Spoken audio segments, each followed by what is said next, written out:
Today we're going to talk all about measuring cups and measuring spoons. And is it really necessary to have all of these kinds of measuring cups? Find out today. These are measuring cups for dry ingredients. Most sets have 1/4 of a cup, 1/3 of a cup, half a cup, and 1 cup. This type of measuring cup is for wet ingredients. It has the spout, making it easier to pour. But if you did notice, these measuring cups that I had a little spout. So you really could use these for dry ingredients and wet ingredients because it does have the spout, making it easier to pour. Most sets of measuring spoons come with 1/4 of a teaspoon, half a teaspoon, 1 teaspoon, and 1 tablespoon. And these you can use for wet or dry ingredients. You can also use your silverware for measuring. The small one is a teaspoon and the large one is a tablespoon. Is it really necessary to have all these different types of measuring cups and spoons? No, it's not, but this is my collection. This is what I have. I like to have a variety, but I do cook a lot and bake a lot, so that's my excuse. But it's not necessary, no, not at all. If you want just a basic set, Dollar Tree is where it's at. We got the spoons and the cups with the spout, so you can use them for dry and wet ingredients. When looking at a recipe, you'll notice that there are abbreviations. You'll see like a 1C, that means 1 cup. If you see a Tbsp or a capital T, that means tablespoon, and that is the larger spoon, this one.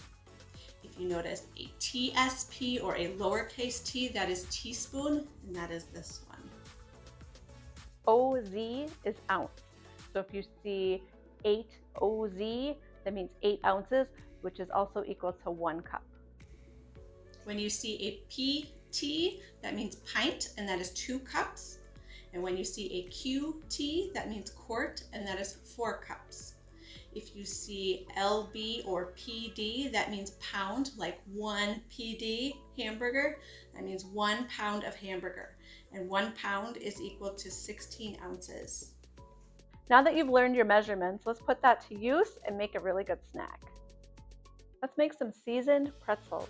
For this recipe, you're going to need 1 10-ounce bag of pretzels, or you could use 6.5 cups. Put your pretzels in a 1-gallon bag. Measure out your seasonings in a small bowl. 1/4 teaspoon of lemon pepper, 1/4 teaspoon plus a pinch of salt, 1 tablespoon of ranch seasoning, 1/4 teaspoon of dried dill weed, 1/2 teaspoon of garlic powder, 1/8 teaspoon of cayenne pepper. You'll need 1/4 cup of oil. Either canola or vegetable oil is just fine.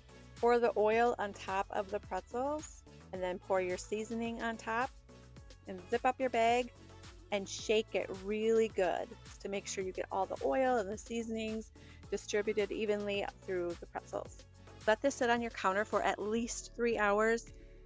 I like it, honestly, between 12 and 24 hours. I think the flavor's better, so it's up to you.